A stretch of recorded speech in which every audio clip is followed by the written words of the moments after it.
Welcome to Nikachu Auto. We got the best deals on all sorts of decks. We got both old and new. We got 2019 humans. We've got 2020 Eldrazi-tron. We even have 2021 Amulet Titan. If you want value, value is my middle name. But today we're going to look at Death Shadow. Death Shadow's taken their old Jund model from 2017 and they're updating it. So introducing 2021 Jund Death Shadow. Now immediately you might be put off by the price of that mana base. You look at the Blood Crypts, the Bloodstained Mires, the Nurturing Peatlands, the Overgrown Tombs, Verdant Catacombs, and Wooded Foothills. Between the Fetch Lands, Shock Lands, Horizon Lands, it's basically half the build. Now, I'm telling you, I could go back and talk to my manager about reducing the price of those lands, but you do not look like the type of person that wants to drive at the speed limit. And I'm telling you, if you want to go from 0 to 100 in less than 10 seconds,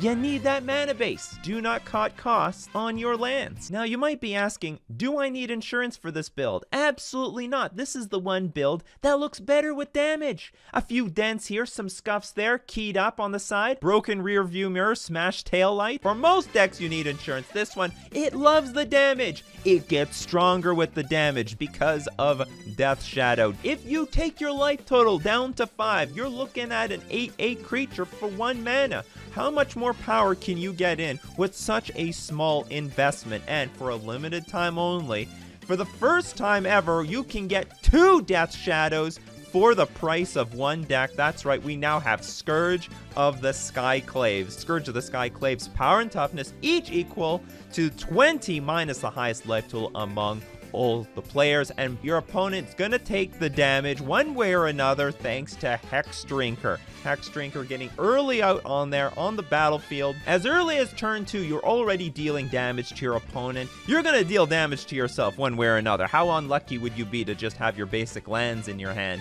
And you're gonna get the Scourge of the Skyclaves out. This thing can be absolutely enormous without taking your life total too low. The 2017 Death Shadow, you had to go down to 7, 6, 5, 4, 3, 2, 1 life in order to get a large creature. But now with Scourge of the Skyclaves, you don't need to. You want a 7/7 Death Shadow, you can do it at 13 life. So you might be asking, is this build eco-friendly? Absolutely. We've got Tarmogoyf, recycling everything that goes into the graveyard. Nothing is trash because it is reused to grow the Tarmogoyf. What doesn't grow dies, and what dies grows the Tarmogoyf. Not to mention, we are recycling with the Grim Lavamancer, so whatever goes to our graveyard, it's not wasted. It's reused to deal damage to the opponent or to their creatures. And if you look at this creature suite, you look at the Death Shadow, you look at the Grim Lavamancer, the Hex Drinker, the Scourge of the Skyclaves, the Tarmogoyf.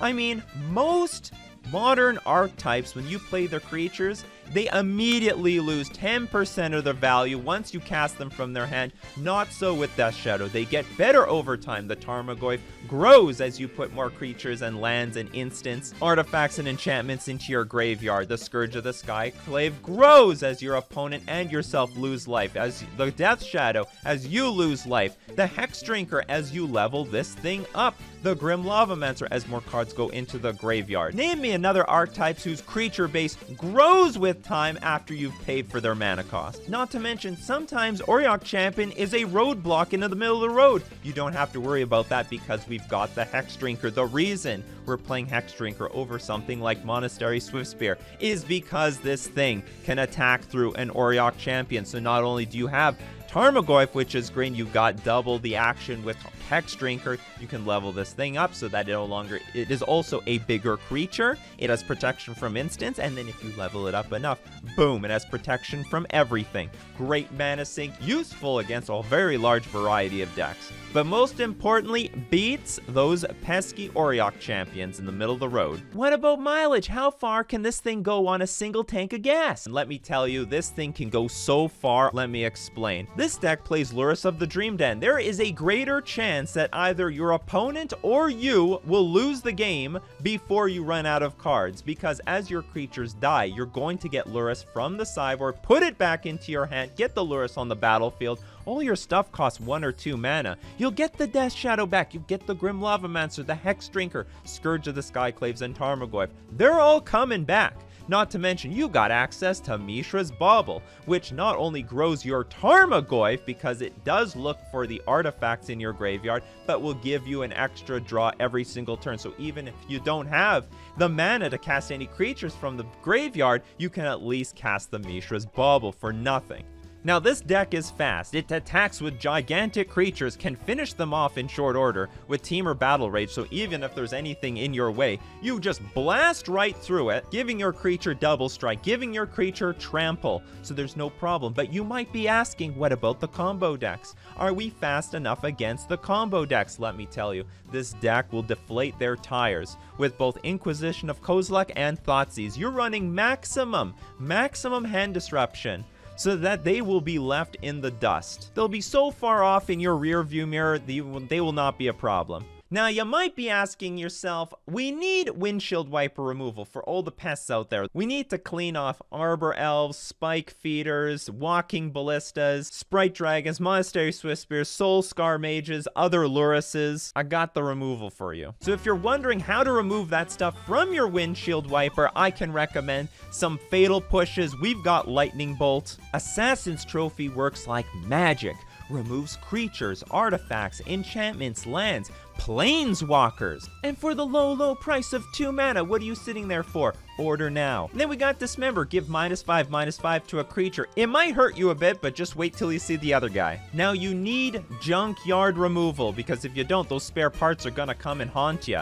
You got the Soul Guide Lantern. Your junkyard is intact. Your opponent's not quite so much. Soul Guide Lantern lets you exile your opponent's junkyard while you're still able to bring Soul Guide Lantern back from your own. A great combo with Lurrus, and if nothing else, it's great value. You can just sacrifice this thing and draw a card every turn. It's a virtual Mishra's Bauble. Veil of Summer, this thing is so good it might be illegal. 2 more Assassin's Trophy, we got Damping Sphere, deal with combo decks, Tron decks, deal with Amulet decks, you've got speed, slow them down a little bit, and you'll reach the finish line. Kroxa, Titan of Death's Hunger, for 2 mana, this card will grind out any deck. Your opponent has to discard cards against removal heavy decks. Oh, you want to keep killing this? I just escape it from the graveyard, Unravel the Ether. Now, the Heliod Company players, they're strutting around like they own the place. Yeah, it's a nice new model, but Unravel the Ether is an excellent answer. 2, Heliod Sun Crown, because that thing is indestructible, but it's not untargetable. Choose target artifact or enchantment. Its owner shuffles it into their library. And lastly, if you gotta beat a bunch of tokens from Seasoned Pyromancer that are blocking your way, you don't need just Team or Battle Rage. You can use Kozilek's Return. It's great versus all the cards you should expect coming from your opponent's sideboard. We're talking Core Firewalker, Auriok Champion, or Burrenton Forge Tender. Oh yeah? You got Pro Red? Well, not anymore, because Kozilek's Return says deal 2 damage to each creature, but it has Devoid, which means this card has no color. GG. Now, if paying for the whole deck outright is too intimidating for you outside your budget, I can recommend a rental service named Mana Traders, where you can take all builds of Magic from each format for a drive. They've got all the latest builds like 2021 Heliod Company, 2021 Esper Control. They've also got classic builds like 2015 Jund. I'll have a link to this deck list in the description below. But if you want value, because that is my middle name, don't forget to use coupon code Nikachu. Gets yourself 15% off your first 2 months. And don't forget to subscribe to my channel, or your deck's gonna have a flat tire.